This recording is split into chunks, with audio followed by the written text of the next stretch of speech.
I think I may have missed one quotation from yesterday, but I don't have the oral transmission of it. But I will recite it here anyways.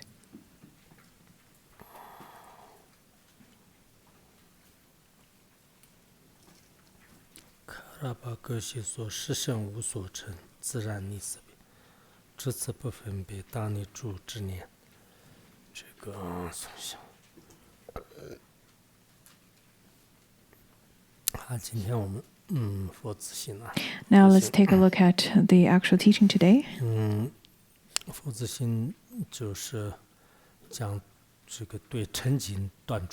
Today we will cover the giving up fixation on the object of aversion as being real. The various sufferings are just like the death of one's child in a dream. How very tiring to grasp illusory appearances as being real. Therefore, when encountering adverse circumstances, it is the practice of bodhisattvas to regard them as illusions. Whatever kinds of aversions, it could be enemies or it could be any kinds of phenomena that happens to be unfavorable and unwanted, whatever kinds of phenomena and whatever kinds of appearances that manifest in front of us that's unwanted, we should not get angry with them. Through these verses, if we were to implement the teachings into our actual life, then whatever kinds of obstacles, unwanted conditions, aversions, or even harms from the non-humans and humans, or to hear any of the slanderings from the others, any kinds of language and speech, whatever kinds of unpleasant experience it may be in our world, if we can treat that as a death of one's child in a dream, any kinds of suffering and grasping, they're simply of the confused illusions because we hold on to them as being truly existent. Then all the tiresome graspings, they're simply illusions, they're simply illusory appearances, and we do not need to hold on to it. We do not need to cry about such kind of phenomena, such as the death of one's child in a dream. So whatever kinds of aversion that you encounter in life, do not see the enemy as being truly existent. They're simply the appearances, they're simply manifestations, and they do not truly exist. To see everything as dreamlike is extremely important. Yesterday I said, I wonder why the author did not further expound on giving up fixation on the object of attachment as being real, but I think he combined the two, giving up the fixation on the object of attachment as well as aversion, as being real. Over here he said that when various undesirable objects such as repulsive enemies and demons, ugly forms, unpleasant sound, suffering, and those who suffer appear to your mind, such appearances are just like suffering one experiences while dreaming of the death of one's child. Holding on to confused appearances such as pain being real, one becomes weary and exhausted and so suffer. Therefore, when meeting with unfavorable and unpleasant circumstances, one does not fixate on them as being real, thinking this is an enemy, this is awful, one regards them all with the thought. Apart from being mere delusive appearances, they have no real existence of their own. Such is the manner of practice whereby all bodhisattvas stop their fixation on object of aversion as being real. In this way, both of the previous stanza as well as this one show how, having stopped fixating on object that produce attachment and aversion as being real, during post-meditation, one meditate on such objects as being resembling of a rainbow in the sky, a dream and an illusion, or as a dream in the modern examples. One can explain the meaning by quoting the King of Samadhi Sutra. Magicians create illusory forms of horses, elephants, chariots, and various kinds. Despite their appearances, they have no existence whatsoever, understood all phenomena to be like that. When a young girl sees in her dream the birth of her son and also his death, she feels joy in his birth and grief at his death, and understand all phenomena to be like that. Well, it is also quoted in the Avatamsaka Sutra. Well, whatever kinds of gains and losses that we have in life, such as having the award of receiving this notebook so that you can write a journal, those are also illusory. No, I was simply joking about that. This is real. Anyhow, at the beginning of writing journaling, I understand many of you are not quite used to it. I started journaling back in 2017. At the very beginning, I was not accustomed to it, but later on, I felt that my life is incomplete if I don't journal every day. It is similar to having meals every day. So if I did not journal yesterday, I would definitely make it up the next day. So whatever kinds of things that you are doing, for example, when I translate, when I do all kinds of things, I would do them every single day. To persist in one activity every day is really important. Persistence is definitely a very important quality. Especially, I think the Westerners place great attention in the character of persistence. They would have kept on talking about one should be really strong and not give up. This is the kind of character that they truly admire. I'm not sure how I got there. After a period of time, I really hope that I would be able to still see all of you in the post-class presentation group, whomsoever persistently participate in that group. I think I will give you some awards. After every class, whenever I get some of you to participate, or whenever I ask a few of you to give the post-class presentations, I usually would give the grades such as A, B, C, D.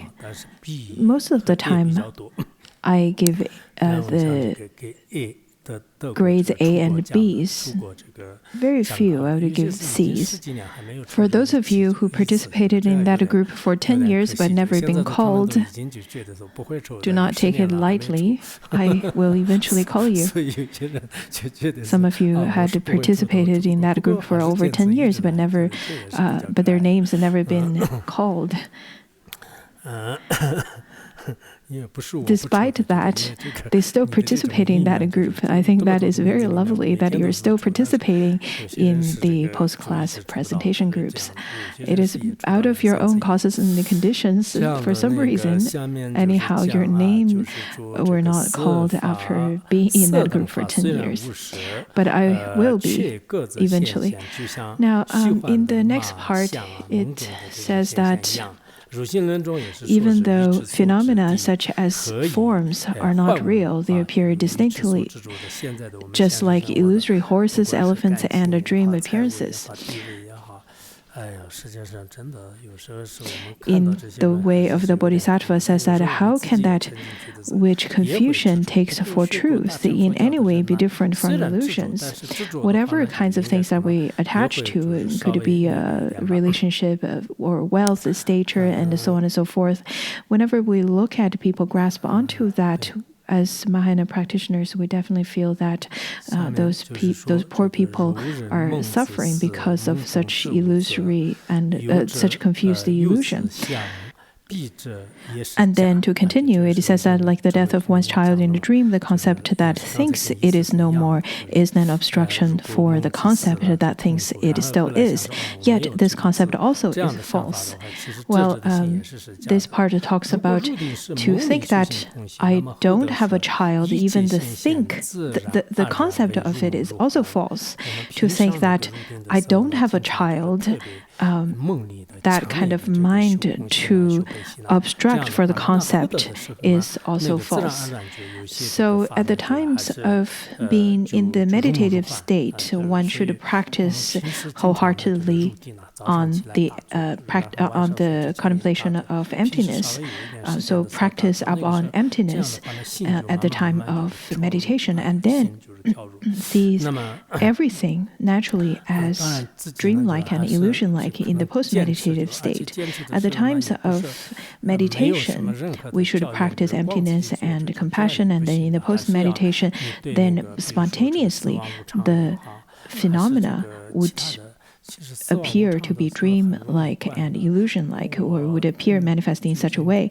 If we were to practice meditation very often in the morning and in the evening, then slowly and slowly your mind will be tamed.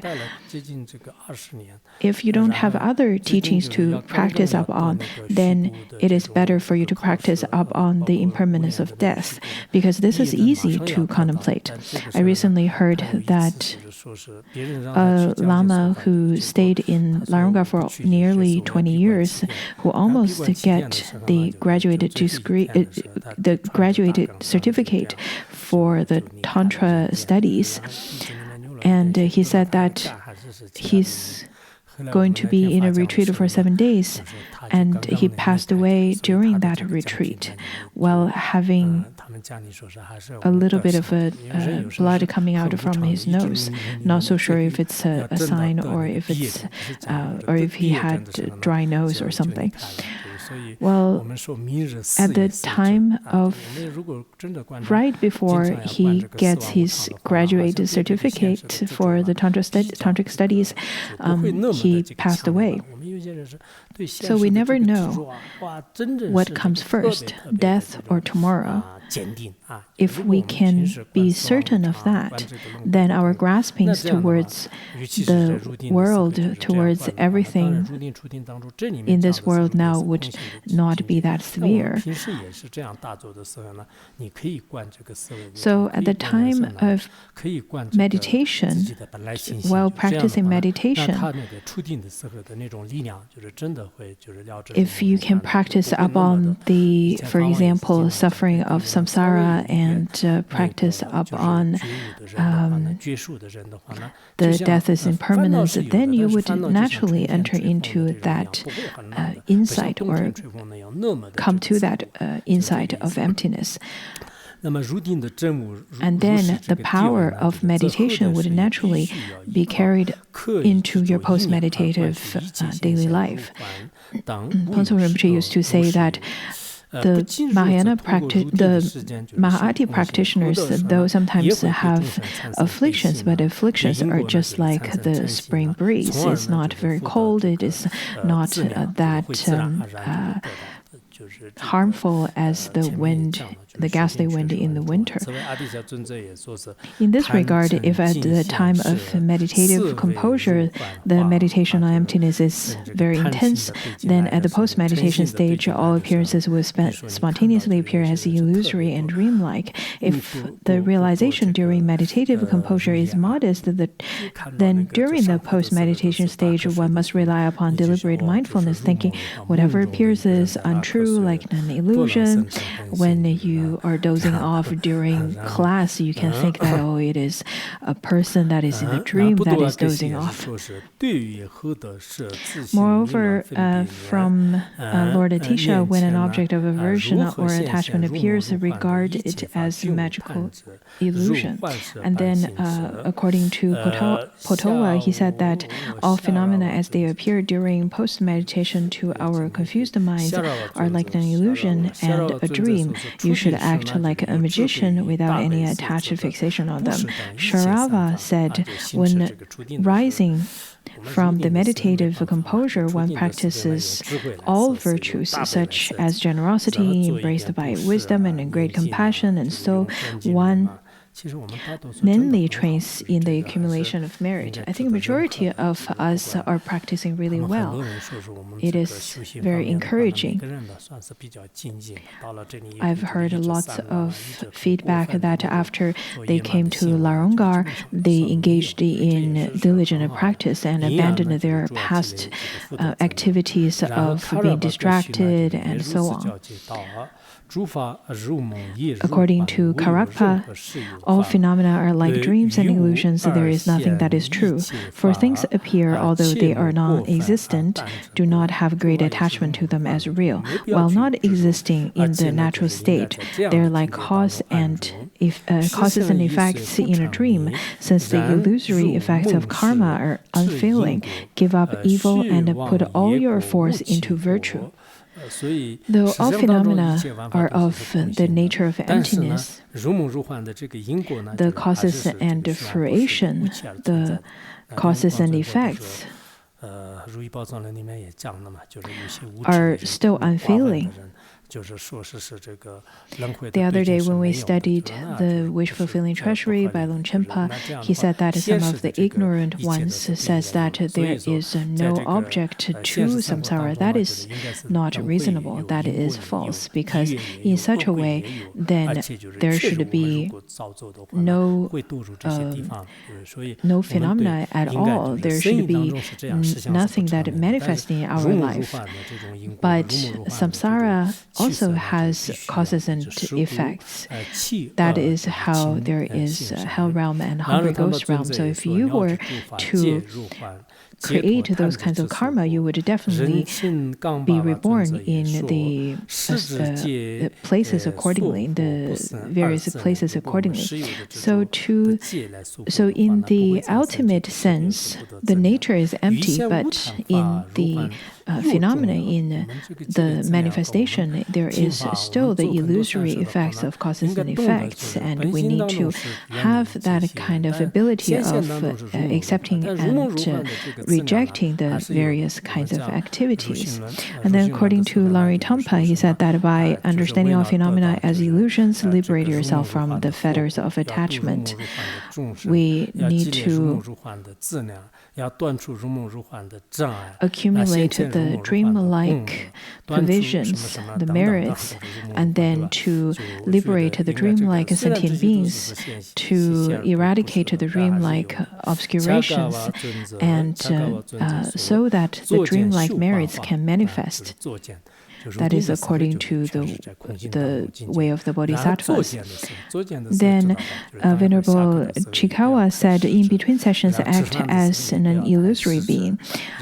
So that is to say, between your meditations and between the classes, do not grasp onto things as being truly existent. Do not hold on to having meals. Do not hold on to anything. In the morning when you wake up, you should remind yourself everything is as a dream, as an illusion. What is there to grasp? It is taught that no matter what one does during post-meditation, one must, without departing from experience of meditative composure, understand oneself to be unreal as an illusory being. These examples demonstrate the manner of illusion-like meditation during post-meditation. Further, from Gyaltse Tokme himself, in post-meditation, all appearances are like an illusion, with the understanding that even though they appear, they are not real. To benefit others from this state of non-fixating, is the post-meditation practice of ultimate mind of enlightenment. He continued in post-meditation. However, the relative may manifest from within the state of knowing that despite its appearance, it's not real. Let your 3 doors fully endeavor in the 10 virtues. He taught this and put it into the practice accordingly. Now, we should understand it in such a way. We need to practice all virtues in the relative manifestation very diligently.